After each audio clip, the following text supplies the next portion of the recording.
పర్వతం నుంచి కొన్ని ఆధ్యాత్మిక పాఠాలు నేను మీకు తెలియపరచడానికి ఇష్టపడుతున్నాను. సీనాయి పర్వతం, మౌంట్ సీనాయ్ ప్రపంచంలో ఎత్తైన పర్వత శిఖరం ఏంటో తెలుసా మీకు? మౌంట్ ఎవరెస్ట్ శిఖరం 29,029 ఫీట్ సీ లెవెల్ నుంచి మౌంట్ ఎవరెస్ట్ అనేది 29,000 అడుగులు. ప్రపంచంలో శిఖరాలను చూసినప్పుడు ఒక ఫీలింగ్ అనేది ప్రతి ఒక్క మనిషికి ఉంటుంది. సీనాయి పర్వతం నుంచి కూడా మనం చక్కని అనుభూతులు పొందుకోవచ్చు, చక్కని పాఠాలు నేర్చుకోవచ్చు. సీనాయి పర్వతం దగ్గర దాని యొక్క పొడవు 7,496 అడుగులు. 7,496 అడుగులు. బైబిల్లో చాలా శిఖరాలు ఉన్నాయి. హరారాతు, సియోను పర్వతం, కల్వరి గిరి, కల్వరి పర్వతం, కల్వరి కొండ, మొరియా పర్వతం ఉంది, నెబో పర్వతం ఉంది, గెరీజమన్ పర్వతం ఉంది. ఇంకా బైబిల్లో మనం చూస్తే కర్మేల్ పర్వతం ఉంది. ఈ విధంగా అనేకమైన పర్వతాలు బైబిల్లో మనము చూస్తూ ఉన్నాం. ప్రతి ఒక్క పర్వతానికి ఎంతో విశిష్టత, ఎంతో మనం నేర్చుకోదగిన పాఠాలు కూడా ఆ పర్వతాల నుండి మనం చూడవచ్చు, గమనించవచ్చు. పర్వతాలు అద్భుతమైన పొందుకున్నవారు, దేవుని యొక్క వాగ్దానాలు పొందుకున్నవారు కూడా ఉన్నారు. మరి మద్రాసు ప్రాంతంలో జెహోవా షమ్మా అనే యొక్క మందిరాన్ని కట్టకు మునుపు దైవజనుడైన భక్సింగ్ గారు, ఆయనతో కూడా పనిచేస్తూ ఉన్న ఒక 20 మంది పరిచారకులు రాత్రి వేళ పల్లవరపు కొండలను ఎక్కి, దివిటీలను పట్టుకొని, లాంతర్లు పట్టుకొని పల్లవరపు కొండను ఎక్కి ఒక పాడుబడిన భవనంలోనికి చేరి, విపరీతమైన చలి, అటువంటి పరిస్థితుల్లో వారు నడుస్తూ ఉన్నప్పుడు ఎదురుగా తేళ్ళు, పాములు, వీరు లాంతర్లు పట్టుకుని వస్తూ ఉన్నారు కదా, ఆ వెలుగుకి ఆ తేళ్ళు, పాములు వారి వైపు వస్తున్నాయి. కొంతమంది కేకలు వేశారు. దైవజనుడు భక్సింగ్ గారు, లెట్స్ గో ఫార్వర్డ్, ముందుకే వెళ్దాం, మనం వెనక్కి వెళ్ళొద్దు, అడ్డొచ్చిందని అని చెప్పి ఆ పాడుబడిన భవనంలోకి వెళ్ళి ప్రార్థన చేశారు. ఆ యొక్క రాత్రికాల సమయం అంతా. ఉదయకాల సమయంలో మరలా మద్రాసు ప్రాంతానికి వచ్చారు, కొండ దిగారు. తర్వాత అద్భుతమైన కార్యాలు మద్రాసు ప్రాంతంలో దేవుడు జరిగించాడు. ప్రభువా నీ చిత్తం ఏంటి? ఒక ఇంటిలో ప్రారంభించారు జెహోవా షమ్మాని. ఒక ఇంటిలో ప్రారంభించినప్పుడు దేవుని యొక్క సన్నిధిలో పలవరపు కొండల మీద దైవజనుడు మరియు అతనితో పాటు ఉన్న ప్రజలు ప్రార్థన చేసినప్పుడు, ప్రభువా మద్రాసు ప్రాంతం పట్ల నీకున్న ఆలోచన ఏంటి? మనకి కొన్నిసార్లు చాలా చిన్న ఆలోచనలు ఉంటాయి. ఆ దైవజనుడు పట్టణాలనే అడగడానికి, ప్రార్థన చేయడానికి సిద్ధమవుతూ ఉన్నాడు. దేవునికి ఉన్న తలంపులు ఎంతో ఎంతో గొప్పవి. ప్రభువా మద్రాసు ప్రాంతానికి నీవు కలిగి ఉన్న ఉద్దేశాలు ఏంటి? మద్రాసు ప్రాంతం పట్ల, ఈ యొక్క ప్రాంతం పట్ల నీవు కలిగి ఉన్న తలంపులేంటి అనే రాత్రి కాలం అంతా వారందరూ ప్రార్థన చేశారట, దుప్పట్లు కప్పుకొని చలిని తట్టుకుంటూ. తరువాత కాలంలో జరిగిన సంగతి ఏంటంటే, జెహోవా షమ్మాకి కొన్ని వారాల్లోనే, కొన్ని రోజుల్లోనే ఒక పెద్ద విశాలమైన స్థలాన్ని ఒక వ్యక్తి కేటాయించాడు. ఇది దేవుని మందిరానికి మీరు తీసుకోండి అని చెప్పి ఆ యొక్క వ్యక్తి ఆ స్థలాన్ని జెహోవా షమ్మాకి, భక్సింగ్ గారికి, హెబ్రోన్కి ఇచ్చేశారు. అందుకే యేసుక్రీస్తు ప్రభువు వారు ఒక మాట చెప్పారు, ప్రార్థన వల్లనే కానీ మరి దేని వలన కూడా కార్యాలు జరగవు. ప్రార్థన. రాత్రికాల సమయం అంతా వారు ప్రార్థన చేశారు. ఆనాడు వారు ఆ విధంగా కొండల ప్రాంతాల్లో వారు ఆ విధంగా ప్రార్థన చేసేటివారు. సీనాయి అనే పదానికి అర్థం ఏంటంటే థార్న్ బుష్, అనగా ముండ్ల పొద. ఏంటంటే సీనాయి అనే పదానికి అర్థం ముండ్ల పొద. సెనే అనే ఒక హిబ్రూ పదము నుండి సీనాయి అనే పదాన్ని తీసుకుని వచ్చారు. సెనే అనగా థార్న్ బుష్, అనగా ముండ్ల పొద. దైవజనుడైన మోషే 40 సంవత్సరాలు ఐగుప్తులో తన కాలాన్ని వ్యర్థపరుచుకున్న తర్వాత మోషే మామయ్య అయిన ఇత్రో అనే యాజకుడి దగ్గర పని చేస్తూ ఉన్నాడు. ఏ పని అంటే గొర్రెలు కాచే పని. గొర్రెలు కాస్తూ ఒకరోజు ఒక ప్రాంతానికి వచ్చాడు. ఆ ప్రాంతం పేరే హోరేబు. ఏంటంటే దాని పేరు హోరేబు. ఇప్పుడు మీకు ఒక ప్రశ్న రావాలి. మీరు సీనాయి కొరకు చెప్తానన్నారు, కానీ అక్కడ హోరేబు అని ఉంది. సీనాయి కోసం కదా మనం చెప్పుకోవాలి. హోరేబు సీనాయి రెండు ఒకటే. హోరేబు సీనాయి రెండు ఒకటే. బైబిల్లో చూద్దాం. ద్వితీయోపదేశకాండం 4వ అధ్యాయం 10వ వచనం. Deuteronomy chapter 4 verse 10. నీవు హోరేబులో నీవు హోరేబులో నీ దేవుడైన యెహోవా సన్నిధిని నీ దేవుడైన యెహోవా సన్నిధిని నిలిచి ఉండగా యెహోవా నా యొద్దకు ప్రజలను కూర్చుము, నా యొద్దకు ప్రజలను కూర్చుము, వారు ఆ దేశము మీద బ్రతుకు దినములన్నీయు నాకు భయపడ నేర్చుకుని తమ పిల్లలకు నేర్పునట్లు వారికి నా మాటలు వినిపించదనని ఆయన నాతో చెప్పిన దినమును గూర్చి వారికి తెలుపుము. అప్పుడు మీరు సమీపించి ఆ కొండ దిగువన నిలిచితిరి. జరిగిపోయిన సంఘటనలను మరలా మోషే ప్రస్తావిస్తూ ఉన్నాడు. నిర్గమాకాండంలో జరిగిన సంఘటనలను ద్వితీయోపదేశ కాండంలో మోషే దైవజనుడు ఇశ్రాయేలు ప్రజలకు తెలియపరుస్తూ ఉన్నాడు. ఆనాడు హోరేబులో అనగా సీనాయి కొండ దగ్గర దేవుడు మీతో మాట్లాడుతూ ఉన్నప్పుడు మీరు ఆ కొండ ఎక్కలేదు, కొండ దిగువనే ఉన్నారు. ఎక్కడ జరిగింది ఈ యొక్క సందర్భం? సీనాయి కొండ దగ్గరే జరిగింది. మరొక ప్రూఫ్ నేను మీకు తెలియపరుస్తాను. కీర్తన 106వ అధ్యాయం 19వ వచనం. హోరేబులో వారు దూడను చేయించుకొనిరి, పోతపోసిన విగ్రహమునకు నమస్కారము చేసిరి. హోరేబులో ఇశ్రాయేలు ప్రజలు ఏం చేశారట? దూడను చేసుకున్నారట. నిర్గమాకాండంలో మనం చూస్తే 32వ అధ్యాయంలో సీనాయి కొండ దగ్గర జరిగిన సంఘటనలు. సీనాయి లేదా హోరేబు రెండు ఒకటే ప్రాంతాన్ని సూచిస్తూ ఉన్నాయి. సీనాయి, హోరేబు రెండు ఒకటే ప్రాంతాన్ని సూచిస్తూ ఉన్నాయి. ఇటువంటి హోరేబు అనే ప్రాంతానికి మోషే దైవజనుడు కాక మునుపు ఒక మందను మేపేవాడుగా, సామాన్యుడిగా, సాదా సీదా వ్యక్తిగా, సామాన్యుడిగా మోషే తన మామగారి మందను తోలుకుంటూ అరణ్యం అవతలకి వచ్చాడు. దేవుని పర్వతమైన హోరేబు దగ్గరికి వచ్చాడు. అక్కడ ఒక పొద మధ్య నుండి అగ్ని కాలిపోతూ ఉంది. ఏ ఫ్లేమ్ ఆఫ్ ఫైర్, అగ్ని వలన పొద మండుచు ఉందట. కానీ పొద ఏమవలదట? కాలిపోలేదు. ఈ హోరేబు దగ్గర లేదా ఈ సీనాయి దగ్గర దేవుడు మోషేని ఎదుర్కొంటూ ఉన్నాడు. దేవుడు మోషేతో మాట్లాడడానికి ఇష్టపడుతూ ఉన్నాడు. ఈరోజు సీనాయి పర్వత శిఖరము నుండి మనం నేర్చుకోవాల్సిన మొట్టమొదటి పాఠం ఏంటంటే దేవుడు నన్ను ఎదుర్కోవడానికి ఇష్టపడుతూ ఉన్నాడు. God is wanting to face us. దేవుడు మనల్ని ఎదుర్కోవడానికి, టు ఎన్కౌంటర్ అస్, మనల్ని మీట్ అవ్వడానికి దేవుడు ఇష్టపడుతూ ఉన్నాడు. దేవుడు ఎప్పుడు మనిషిని వదిలేసేవాడు కాదండి. అయ్యో మోషే అరణ్యంలో ఉన్నాడు కదా, సీనాయి అనగా ముండ్ల పొదలాంటి అనుభవంలో ఉన్నాడు కదా, మోషే బాధ మోసేదిలే అని చెప్పి దేవుడు మోషేని వదలలేదు, మోషేని విడిచిపెట్టలేదు. ఈ సామాన్యుడైన మోషేని దేవుడు ఎలా చేశాడంటే అసామాన్యుడిగా చేశాడు. ఈ గొర్రెల కాపరైన మోషేని దేవుడు ఎలా చేశాడంటే దైవజనుడిగా చేశాడు. ఈ యొక్క నత్తివాడైన మోషేని దేవుడు ఏం చేశాడంటే నాయకుడిగా చేశాడు. ఎందుకంటే దేవుడు ఆ సీనాయి పర్వత శిఖరం దగ్గర మోషేను ఎదుర్కొన్నాడు. ఈ దేవుడు ఏం చేశాడంటే మోషేని ఎదుర్కొన్నాడు. నిర్గమాకాండం ఎక్సోడస్ చాప్టర్ 3:4 మనం చూస్తే 4వ వచనం మనం చూస్తే దానిని చూచుటకు అతడు ఆ తట్టు వచ్చుట యెహోవా చూచెను. దేవుడు ఆ పొద నడుమ నుండి మోషే అని అతనిని పిలిచెను. చూడండి, మోషే అని చెప్పి దేవుడు ఆ వ్యక్తిని ఎన్కౌంటర్ చేస్తున్నాడు, అనగా తనని ఎదుర్కొంటూ ఉన్నాడు, తనని మీట్ అవుతూ ఉన్నాడు. బైబిల్లో సమూయేలు అనే బాలుని సమూయేలు అని చెప్పి దేవుడు పిలిచాడు. సమూయేలు అంటూ దేవుడు ప్రస్తావించాడు. దేవుడు ప్రజలను ఎదుర్కొనేవాడు. వారిని ఎదుర్కొని అరణ్యం లాంటి పరిస్థితి అయినా, ముండ్ల పొద లాంటి పరిస్థితి అయినా వారిని బయటికి తీసుకుని రావడానికి ఆయన ఇష్టపడేవాడు. బైబిల్లో ఒక మాట ఉంటుంది, ఆయన కొండల్లో ఉన్న వారికి మాత్రమే దేవుడు కాదు, లేదా ఆయన కొండల్లో మాత్రమే దేవుడు కాదు, ఆయన లోయల్లో కూడా దేవుడే. ఆయన నీటి మడుగుల్లో మాత్రమే దేవుడు కాదు, అరణ్యంలో కూడా దేవుడే. ఆయన ముండ్ల పొదల్లో మాత్రమే దేవుడు కాదు, ఎక్కడైనా ఆయన దేవుడే. నన్ను ఎప్పుడు విడిచిపెట్టడు. సీనాయి పర్వతం ద్వారా మనం నేర్చుకోవాల్సిన మొట్టమొదటి పాఠం ఏంటంటే దేవుడు నిన్ను ఎదుర్కొంటూ ఉన్నాడు, దేవుడు మనల్ని ఎదుర్కొంటాడు, దేవుడు మన జీవితాలని మారుస్తాడు. కీర్తన 21వ అధ్యాయం 3వ వచనంలో భక్తుడైన దావీదు ఈ విధంగా ప్రస్తావిస్తూ ఒక మాట చెప్తూ ఉన్నాడు. కీర్తన 21వ అధ్యాయం 3వ వచనం,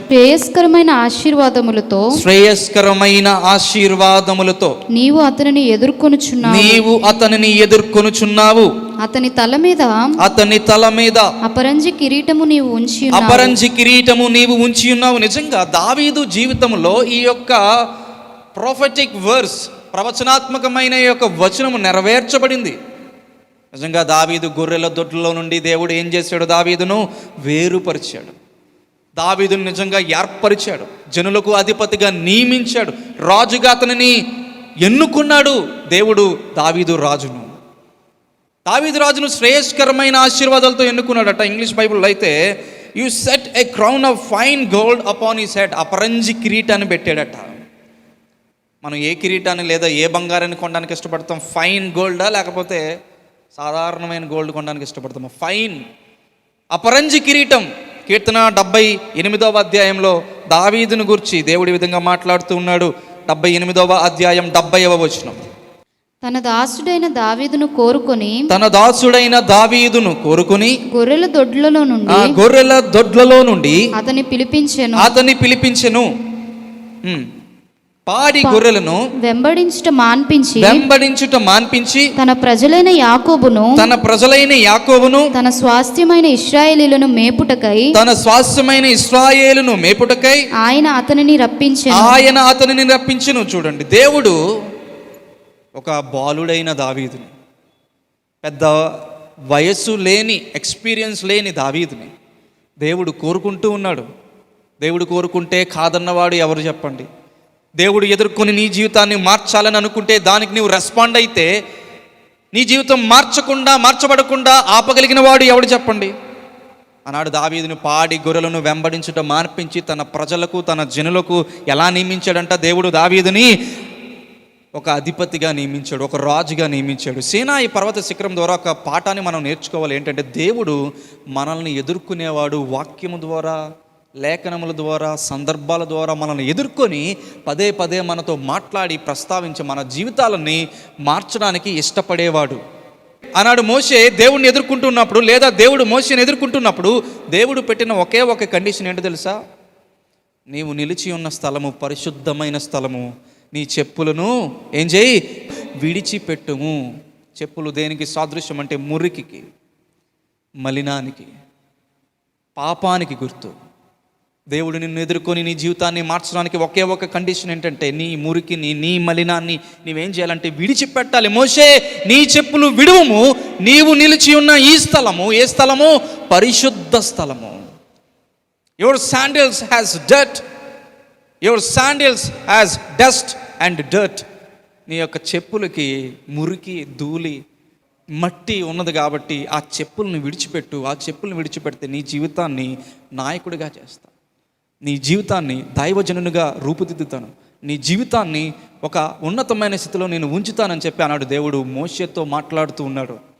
ఒకసారి యెహోషువ ఎరుకో ప్రాంతాన్ని చూస్తూ ఈ ఎరుకో ప్రాంతం ఎలా జయించాలనే ఆలోచన కలిగి ఉన్నాడు. అటువంటి సమయంలో యెహోవా సేనాధిపతి, the commander of the army of the lord, ఎవరండి? యెహోవా సేనాధిపతి వచ్చాడు అక్కడికి వచ్చినప్పుడు ఎవరో ఒక సామాన్యమైన వ్యక్తి అనుకొని ఆ దేవదూత కత్తి పట్టుకుని ఉన్నాడు. ఎవరో సామాన్యమైన వ్యక్తి అనుకున్నాడు యెహోషువ. అయ్యా, నీవు వారి పక్షమా మా పక్షమా? కత్తి పట్టుకుని ఉన్నావు, నీవు ఎవరి పక్షం అంటే నేను I'm the commander of the army of the lord, నేను దేవుని యొక్క సేనాధిపతిని అని చెప్పి అన్నప్పుడు వెంటనే యెహోషువ సాగిలపడి సాష్టాంగ నమస్కారం చేశాడట. వెంటనే ఆ యొక్క దేవుని యొక్క సేనాధిపతి చెప్పిన మాట ఏంటి అంటే, నీవు నిలిచి ఉన్న స్థలము పరిశుద్ధ స్థలము, నీ పాదరక్షలను విడువుము అనగానే యెహోషువ అలాగూ చేసినని యెహోషువ 5వ అధ్యాయం 15వ వచనంలో రాయబడుతూ ఉంది. నీవు నేను దేవుడు చేసే అద్భుత కార్యాలు అనుభవించాలంటే, శ్రేయస్కరమైన ఆశీర్వాదాలు దేవుడు మనకి ఇవ్వాలనుకుంటున్నాడు, మనం పొందాలనుకుంటే మనం చేయాల్సింది మురికిని, మలినాన్ని, పాపాన్ని ఏం చేయాలి? విడిచిపెట్టాలి. అలా విడిచిపెడితే దేవుడు నీ యొక్క జీవితంలో అద్భుతమైన కార్యం చేస్తాడు. మొదటిగా సేనాయి నుండి నేర్చుకోవాల్సిన పాఠం ఏంటంటే, దేవుడు మనల్ని ఎదుర్కొంటున్నాడు, మన జీవితాన్ని, మలినమైన జీవితాన్ని మనం విడిచిపెట్టాలి. రెండవదిగా నిర్గమాకాండం 19వ అధ్యాయం 2వ వచనం. Exodus chapter 19 verse 2. వారు రెఫీదీము నుండి బయలుదేరి సీనాయి అరణ్యమునకు వచ్చి ఆ అరణ్యమందు దిగిరి అక్కడ ఆ పర్వతము ఎదుట ఇశ్రాయేలీయులు విడసిరి దే క్యాంప్డ్ అనగా అక్కడ వారు మకాం వేశారు. మన భాషలో చెప్పారంట, అక్కడ వారు నివసించడానికి గుడారాలు ఏర్పాటు చేసుకున్నారు. ఎక్కడ? సీనాయి పర్వతము దగ్గర. మొదటిగా సీనాయి అనగా దేవుడు నిన్ను ఎదుర్కొనే స్థలము, రెండవదిగా సీనాయి అనగా దేవుని ఎదుట నీవు నివసించే స్థలము. ఎక్కడ? దేవుని ఎదుట నీవు నివసించే స్థలము. చాలాసార్లు ప్రజలు లోకంలో ఉన్నవారు ఏమనుకుంటారంటే నన్నెవరూ చూడట్లేదు అనుకుంటారు, తల్లిదండ్రులు చూడట్లేదు అనుకుంటారు, బంధుమిత్రులు చూడట్లేదు అనుకుంటారు. గమనించాలి, మనము దేవుని పర్వతము ఎదుటే నివసిస్తున్నాం, దేవుని దృష్టి ఎదుటే మనం నడుస్తున్నాం, దేవుని కండ్ల ఎదుటే మనము ఉన్నాం. ఈ యొక్క సృష్టిలో ఆయనకి మరుగైనది ఏది లేదు. ఒకసారి మన న్యూస్లో నేను చూశాను, బండి మీద ఇద్దరు భార్యాభర్తలు వెళ్తూ ఉన్నారు. బండి మీద వెళ్తూ ఉండగా బ్యాగ్లో 10 తులాల గోల్డ్ ఉంది. వెళ్తూ వారు చూసుకోకుండా పడిపోయింది కిందన బండి మీద నుంచి. తర్వాత ఒక ఆటో డ్రైవర్ వస్తూ ఉన్నారు. ఆటో డ్రైవరు ఆ బ్యాగ్ని చూశాడు, జిప్ ఓపెన్ చేశాడు. చూస్తే చాలా బంగారం ఉంది, చాలా ఎక్కువగా ఉంది. తను వెంటనే ఏం చేయొచ్చు అంటే పాకెట్లో పెట్టుకొని ఇంటికి సరాసరి చకచక అనుకుంటూ రాజ్య మార్గంలోంచి వెళ్ళిపోయి, ఓ భార్య, ఓ నా ప్రియురాలా అనుకుంటూ, ఓ మై డియర్ వైఫ్ లేదా అమ్మ, ఓ అక్క అని చెప్పి, ఇదిగో 10 తులాల బంగారం నేను మీకోసం సంపాదించి పెట్టాను, ఆటో డ్రైవింగ్ చేసి ఉద్యోగం చేసి అని చెప్పచ్చు. కానీ ఆ వ్యక్తి దేవుడు చూస్తున్నాడు. ఎవరు చూస్తున్నారట? దేవుడు చూస్తున్నప్పుడు ఈ యొక్క స్టోరీ చదివినప్పుడు నేను ప్రశ్న వేసుకున్న, ఒకవేళ 10 తులాల బంగారం నాకే దొరికితే నేనేం చేస్తాను? దేవుని బలిపేట మీద నిలబడి చెప్పగలను, సరాసరి పోలీస్ స్టేషన్కి వెళ్ళి ఇస్తాను ఖచ్చితంగా. 10 తులాలు కాదు కదా, 10 లక్షల కోట్ల రూపాయలైన ససేమేర అవసరతలే. ఏంలే అవసరతలే. మనది కానిది మనకి అవసరతలే, మనది కానిది మనకి అక్కరలే. దాన్నే యథార్థత అంటారు. దాన్ని ఏమంటారండి? యథార్థత అంటారు. యథార్థవంతులు కొనియాడబడతారు.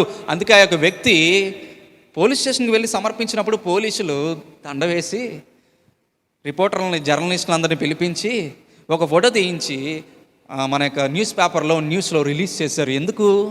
10 తులాలు పట్టుకుని వెళ్ళిపోయాడు ఇంటికి. 10 తులాలు ఇంటికి పట్టుకుని వెళ్ళిపోతే ఏమవుతుందో చెప్పండి? దొరికిపోతాడు. దొరికిపోయిన తర్వాత కూడా అప్పుడు కూడా ఒక ఫోటో తీస్తారు. ఆ ఫోటో వేరు, ఈ ఫోటో వేరు. ఈ ఫోటోకి ఆ ఫోటోకి చాలా తేడా ఉంది. ఈ ఫోటోకి ఆ ఫోటోకి చాలా గౌరవం ఉంది. మన జీవితాల్లో యథార్థత కలిగి ఉంటే, బైబిల్లో ఒక మాట ఉంది, ప్రభువా నీవు యథార్థత యందే దృష్టి ఉంచుచున్నావు. దేని యందు? దేవుని యొక్క దృష్టి అంట యథార్థత యందే నీవు దృష్టి ఉంచుచున్నావు. యథార్థవంతులను బలపరచుటకు యెహోవా కను దృష్టి లోకమంతా ఏం చేస్తుందట? సంచారం చేస్తుంది. ఎవరైనా యథార్థత కలిగిన వారు ఉన్నారా? ఎవరైనా నీతిగా జీవించేవారు ఉన్నారా? ఎవరైనా న్యాయంగా నడుచుకునేవారు ఉన్నారా? ఎవరైనా నా పక్షంగా బ్రతికేవారు, జీవించేవారు, బలా నమ్మకమైన మంచి దాసులుగా ఉన్నారా అని చెప్పి దేవుడు పరలోకము నుండి మనలను ఏం చేస్తూ ఉన్నాడు? దృష్టిస్తూ ఉన్నాడు. నీ యథార్థతే నీకు రాజమార్గం అని సామెతలు చెప్తుంది. యథార్థవంతులు యథార్థత వారికి త్రోవను చూపిస్తుందంట. నువ్వు యథార్థంగా జీవిస్తే దేవుడే నీ జీవితంలో కార్యాలు జరిపించుకుంటూ ముందుకి ఆయనే వెళ్తాడు. యథార్థత. మరొక న్యూస్ నేను చూస్తాను ఏంటంటే, ఇద్దరు లెక్చరర్లు లేదా ఇద్దరు టీచర్స్ ఒక గవర్నమెంట్ కళాశాలలో వారు ఉద్యోగం చేస్తున్నారు. గడిచిన ఏడాదిలో మన ఆంధ్రప్రదేశ్లో జరిగిన సంఘటన. ఇద్దరు ఉపాధ్యాయులు, ఇద్దరు ట్రైనింగ్ అవుతున్నప్పుడు ఒకరికొకరికి తెలియదు, కానీ వారు శరీర సంబంధాన్ని పెట్టుకున్నారు. తరువాత ఈ యొక్క వ్యక్తి చాలా దుర్మార్గుడు. ఆమె యొక్క వీడియోలో అవన్నీ తీసి ఆమెను బ్లాక్మెయిల్ చేయడం మొదలుపెట్టాడు. చివరికి పోలీస్ స్టేషన్కు ఈమె కంప్లైంట్ ఇచ్చింది. చివరికి ఒక వ్యక్తిని పట్టుకున్నారు. తనకి జీవితంలో పరువు అంతా పోయింది, తన జీవితంలో అవమానం వచ్చింది, తన యొక్క జీవితంలో తను అనుకున్నాడు నన్ను ఎవరు చూడట్లేదు అనుకున్నారు. అదేవిధంగా ఈ యొక్క వ్యక్తి కూడా తన జీవితాన్ని ఎవరికో సమర్పించి ఎంతగానో బాధపడింది. ఈ విషయాలు ఒకవేళ న్యూస్లోనికి, మీడియాలోనికి రాకపోతే ఎవరికీ తెలియదు, కానీ దేవుడు ఏం చేస్తున్నాడు? పైనుండి సమస్తాన్ని దృష్టిస్తూ ఉన్నాడు. అందుకే సామెతలో ఒక మాట ఉంది ఏంటంటే, 15వ అధ్యాయం Proverbs chapter 15 verse 3. సామెతలు 15వ అధ్యాయం 3వ వచనం. యెహోవా కన్నులు యెహోవా కన్నులు ప్రతి స్థలము మీద నుండును, ప్రతి స్థలము మీద ఉండును, చెడ్డవారిని మంచివారిని అవి చూచుచుండును. దేవుని యొక్క కనులట ఎక్కడెక్కడ ఉన్నాయి? ప్రతి స్థలము మీద ఉన్నాయంటే మీరు అర్థం చేసుకోండి. ప్రతి స్థలం అంటే ప్రపంచంలో ఏ స్థలమైనా, ఏ గుహ అయినా, ఏ జలాశయమైనా, ఏ కొండ అయినా దేవుడి కనులు ఏం చేస్తూ ఉన్నాయట? చూస్తూ ఉన్నాయి. అందుకే కీర్తనకారుడు ఏమంటాడంటే 139వ కీర్తనలో, నేను పండుకునుట, నేను కూర్చునుట, నేను లేచుట, సమస్తము, నేను ఎక్కడికి వెళ్ళినా, సముద్ర అగాధ జలముల్లోనికి వెళ్ళిపోయినా, ఎక్కడికి వెళ్ళినా నీవు నన్ను చూస్తూ ఉన్నావు. నాకు తలంపు పుట్టక మునుపే సర్వము నీకు తెలిసే ఉన్నది. లోకంలో న్యూస్లో చూస్తూ ఉన్నవారు వారు తప్పు చేసి దొరుకుతూ ఉన్నారు. బైబిల్లో ఒక మాట ఉందండి. ఆదికాండంలో వారి యొక్క తలంపుల్లోని ఊహాంతయు ఎల్లప్పుడూ కేవలము చెడ్డదట. మనం చేతులతో తప్పు చేయక్కర్లేదు, చూపులతో తప్పు చేయక్కర్లేదు, మాటలతో తప్పు చేయక్కర్లేదు, నడవడికతో తప్పు చేయక్కర్లేదు, కానీ మన తలంపులు తప్పు చేస్తే దేవుడికి తెలిసిపోతుంది. అందుకే ఒక క్రైస్తవుడు గొప్పవాడు, ఎందుకంటే తలంపులను కూడా కాపాడుకుంటాడు. ఒక క్రైస్తవుడు గొప్పవాడు ఎందుకంటే తలంపులు కూడా కాపాడుకుంటాడు. బయటికి కనబడేది మాత్రమే కాదు, బయటికి కనబడినది, కనులకు కనబడినది, చెవులకు వినబడినది, మనుషులకు చూడనిది, అటువంటిది కూడా క్రైస్తవుడు ఎలా ఉంటాడంటే అటువంటి విషయాల్లో కూడా తన తలంపులు చాలా క్లియర్గా పెట్టుకుంటాడు. తన తలంపులు మంచి విధానంలో పెట్టుకుంటాడు. నీవు నేను సీనాయి పర్వత ఎదుట అనగా దేవుని ఎదుట మనం జీవిస్తున్నాం, మనం ఎరిగి మనం ప్రభు కొరకు బ్రతకాలి అన్నాడు. నావోహు ఒక చక్కని సాక్ష్యాన్ని పొందుకున్నాడు. ఏంటంటే, నావోహు, ఈ తరములో నీవే నా ఎదుట ఎలా ఉన్నావు? నీతిమంతుడిగా ఉన్నావు. నీవేనయ్యా, ఇంకెవ్వరు లేరు. కోట్ల మంది ప్రజలు ఉన్నారు, కానీ నావోహు కుటుంబం మాత్రమే నీవే నా ఎదుట ఎలా ఉన్నావు? నీతిమంతుడిగా ఉన్నావు. మరొక వ్యక్తి ఉన్నాడు ఆదికాండంలో, అతడు వేటగాడు. అతడు కూడా దేవుని ఎదుట ఉన్నాడు. నిమ్రోదు లాంటి గొప్ప వేటగాడు, యెహోవా ఎదుట నిమ్రోదు వంటి గొప్ప వేటగాడు, పరాక్రమవంతుడు ఎవడు అని చెప్పి లోకోక్తి కలదట. ఆ దినాల్లో వేటగాడు దేవుని దృష్టిలో ఉన్నాడు, నీతిమంతుడు దేవుని దృష్టిలో ఉన్నాడు. అందుకే చెప్తున్నాను, మంచివారు దేవుని దృష్టిలో ఉంటారు, చెడ్డవారు దేవుని దృష్టిలో ఉంటారు. మనుషులందరినీ, లోకమంతటిని దేవుడు ఏం చేస్తూ ఉన్నాడు? చూస్తూ ఉన్నాడు. అందుకే మనం మన యొక్క జీవితాన్ని చాలా జాగ్రత్త పరుచుకోవాలి. ఎందుకంటే మనం we are before the face of the God, we are before the mount Sinai పర్వతం ఎదుట మనం ఉన్నాం. ఇర్మియా గ్రంథంలో ఒక మాట రాయబడుతుంది 23వ అధ్యాయంలో 24వ వచనంలో, ఎవడైనా దాగుకొనగలడా? ఎవడైనా తప్పించుకోగలడా? దేవుని కనుదృష్టి ఏ వ్యక్తి మీద పడకుండా ఉంటుందా? Jeremiah chapter 23 verse 24. యెహోవా సెలవిచ్చిన మాట ఏదనగా నాకు కనబడకుండా రహస్య స్థలములలో దాగగలవాడు ఎవడైనా కలడా? నేను భూమి ఆకాశముల ఎందంతటను ఉన్నవాడను కానా? ఇదే యెహోవా వాక్కు. చూడండి, కనబడిన దేవుడు, మనుషులకి కనబడి దేవుడు, కానీ అదృశ్య రూపంలో ఉన్న దేవుడు సమస్త మనుషులను, సమస్త ప్రజలను ఏం చేస్తూ ఉన్నాడు? చూస్తూ ఉన్నాడు. దాగగలిగిన వాడు ఎవడైనా ఉన్నాడా? ఇంకేంటంట, భూమి ఆకాశముల యందంతటను ఆయన ఉన్నవాడు కాడా? మన దేవుడు అంతటా ఉన్నవాడు, ఆత్మస్వరూపే ఉన్నవాడు. కాబట్టి ఆయన ఎదుట మనం ఉన్నాం, కాబట్టి మన జీవితాలని చక్కపరుచుకోవాలి. మూడవదిగా, సేన అనగా దేవుని కొరకు సిద్ధపడే స్థలం. సేన అనగా మూడవదిగా ఏంటంటే దేవుని కొరకు సిద్ధపడే స్థలం. నిర్గమాకాండం 19వ అధ్యాయం 11వ వచనం. Exodus chapter 19 verse 11. మూడవ నాటికి సిద్ధముగా ఉండవలెను. మూడవ నాడు యెహోవా ప్రజలందరి కన్నుల ఎదుట సీనాయి పర్వతం మీదకి ఏమవుతాడట? దిగి వస్తాడు. మొదటిగా సేన అనగా దేవుడు ఎదుర్కొనే స్థలం అని, రెండోదిగా సేన అనగా దేవునికి ఎదురుగా మనము నివసించే స్థలం అని, మూడోదిగా సేన అనగా దేవుని కొరకు సిద్ధపడే స్థలం. ఏ స్థలం అండి? దేవుని కొరకు సిద్ధపడే స్థలం. కొన్ని ప్రాంతాల్లో భోజన కార్యక్రమాలు జరుగుతూ ఉన్నప్పుడు, అది ముస్లిం అయినా, హిందూస్దైనా, లేకపోతే క్రిస్టియన్స్దైనా, భోజన కార్యక్రమాలు జరుగుతూ ఉన్నప్పుడు ఇంకా అక్కడ ఆ మీటింగ్ ఇంకా పూర్తి చేయబడక మునిపే వారందరూ సిద్ధమైపోతూ ఉంటారు. ప్లేట్స్ పట్టుకొని ప్లేట్స్ పట్టుకొని భోజనం దగ్గరికి రావడానికి సిద్ధపడిపోతూ ఉంటారు. కొన్నిసార్లు అయితే ఒక అద్భుతమైన విషయం ఏంటంటే ప్లేట్స్ మరలా తిరిగి రావు. అద్భుతమైన విషయం ఏంటంటే ప్లేట్స్ మరలా తిరిగి రావు. మన్నైనది వెనకటి వల్లనే మరలా భూమికి పోయినట్లుగా, ఆత్మ దాన్ని దయచేసిన దేవుని వద్దకు పోయినట్లుగా ఈ ప్లేట్లు అక్కడ పెడతారు, ఈ ప్లేట్లు ఇంటికి వెళ్తాయి, ఇంటికి వెళ్ళిన ప్లేట్లు మరలా తిరిగి రావు, ఇంక వెళ్ళిపోయినట్టే. జోవియల్గా చెప్తున్నా, సరదాగా చెప్తున్నా. దేని కొరకు సిద్ధపడుతూ ఉన్నారట? భోజనము కొరకు. కొన్నిసార్లు కొంతమంది యవనస్తులు లాంటి వారు, లేకపోతే కొంచెం ఆహార ప్రియులు, మాంస ప్రియులు ఏం చేస్తూ ఉంటారంటే, మన చర్చి కోసం చెప్పట్లేదు సుమా, ఈరోజు ఇక్కడ మటన్ ఉంది, త్వరగా వచ్చాయి, మటన్ వండుతున్నారు, త్వరగా వచ్చాయి అని చెప్పి వారి స్నేహితులు ఫోన్ చేస్తారు. దేని కొరకు వీరి యొక్క హృదయాలు సిద్ధపరచుకుంటున్నారు? దేనికోసం? మటన్ బిర్యానీ కోసం, దమ్ బిర్యానీ కోసం, చికెన్ బిర్యానీ కోసం, దీనికోసం వారి యొక్క హృదయాలు సిద్ధపరచుకుంటున్నారు. అయితే నీవు నేను, బైబిల్ సెలవిస్తూ ఉంది, మనం ప్రభువు రాక కొరకు మనకి హృదయాలు ఏం చేసుకోవాలట? సిద్ధపరచుకోవాలి. ఏమి తిందుమో, ఏమి త్రాగుదమో, ఏమి ధరించుకుందామో అన్న చింత మనకి కాదు. కానీ తినచ్చు, లిమిటెడ్గా తినచ్చు, కొన్ని పరిస్థితుల్లో తినచ్చు, ఒక రోజు పెట్టుకొని. దేవుణ్ణి వదిలేసి కంప్లీట్గా వీటి మీద మన యొక్క దృష్టిని పెట్టేవారుగా మనము ఉండకూడదు.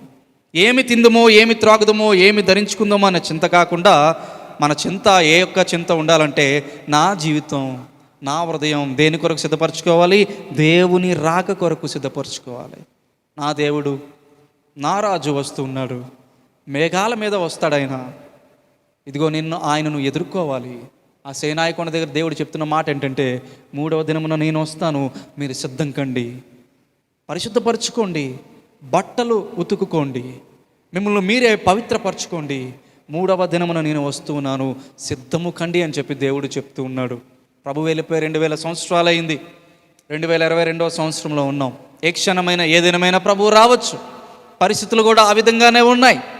సిద్ధంగా ఉన్నావా ప్రభు రాకకి? ప్రభు యొక్క ఆగమనముకు నీవు సిద్ధముగా ఉన్నావా? పౌలు అంటూ ఉన్నాడు, అన్నాడు యెరూషలేము ప్రాంతానికి వెళ్తున్నప్పుడు, నేను మరణానికి కూడా సిద్ధమే. దేనికి సిద్ధమంట పౌలు? మరణానికి కూడా సిద్ధమే.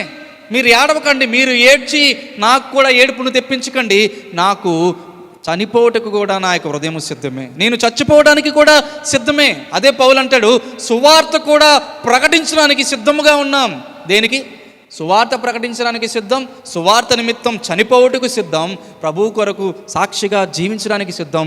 నీవు దేనికి సిద్ధముగా ఉన్నావు అన్నాడు. సొలొమోను కాలములో మందిరమును కట్టడానికట ప్రజలందరూ సిద్ధముగా ఉన్నారు. ఎలా ఉన్నారు? ప్రజలందరూ సిద్ధముగా ఉన్నారు. నీవు నేను కూడా సిద్ధముగా ఉండాలి. ప్రభు బల్లంటే సిద్ధముగా ఉండాలి, ఒక కూడికంటే సిద్ధముగా ఉండాలి, దేవుని సన్నిధిలో సమయాన్ని గడపడానికి సిద్ధముగా ఉండాలి, ఒక వాక్య కూడికంటే సిద్ధముగా ఉండాలి, ఒక దగ్గర మీటింగ్ అంటే సిద్ధముగా ఉండాలి, దేవుని సన్నిధిలో సమయాన్ని గడపడానికి సిద్ధముగా ఉండాలి. We should be ready. 3 పాఠాలు మనం నేర్చుకున్నాం. మొదటిగా సేనాయి అనుభవం ద్వారా. ఏంటండి ఆ పాఠం చెప్తారా? దేవుడు ఎదుర్కొనే స్థలము. రెండవదిగా సేనాయనగా రెండవ పాఠం ఏంటి? దేవుని కొరకు, దేవుని ఎదుట నివసించే స్థలము. మూడవదిగా సేనాయనగా ఏంటి? దేవుని కొరకు సిద్ధపడే స్థలము. సిద్ధపడుతున్నావా? దేవుని ఎదుట నివసిస్తున్నావని ఎరుగుతున్నావా? దేవుడు నిన్ను ఎదుర్కొని నీ జీవితాన్ని మార్చడానికి ఇష్టపడుతున్నాడని గమనిస్తున్నావా? ఆ విధంగా గమనించిన వ్యక్తివైతే, గ్రహించిన వ్యక్తివైతే రండి ప్రార్థన చేద్దాం దేవుని యొక్క సన్నిధిలో. దేవుని యొక్క సముఖంలో మనం మొరపెడదాం. ప్రభువా, సినాయి పర్వతం ద్వారా ఆధ్యాత్మిక పాఠాలు ఆయన మాకు తెలియపరుస్తూ వస్తూ ఉన్నారు. దేవుని యొక్క సన్నిధిలో మనం అందరం తలలో వంచి ప్రార్థనలో ఏకీభవిద్దాం.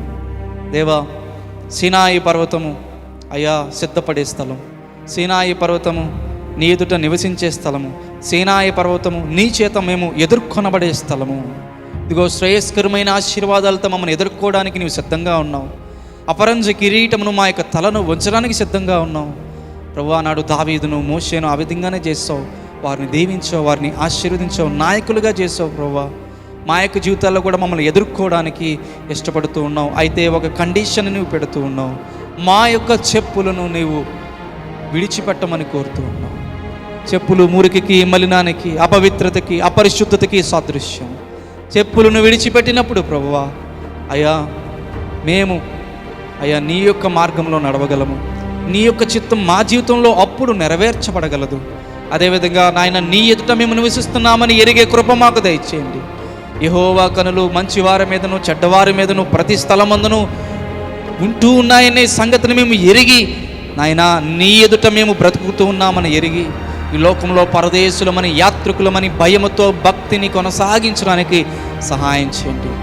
నాయన మా యొక్క జీవితంలో ఎవరు చూచినా ఎవరు చూడకపోయినా నీవు చూస్తున్నావని, యథార్థత మీదే నీ యొక్క దృష్టి ఉన్నదని, యథార్థవంతులను బలపరచుటకు యెహోవా కను దృష్టి లోకమంతా సంచారం చేస్తూ ఉన్నదని ప్రభువా ఆయన నీకు వాక్యం చెప్తూ ఉంది.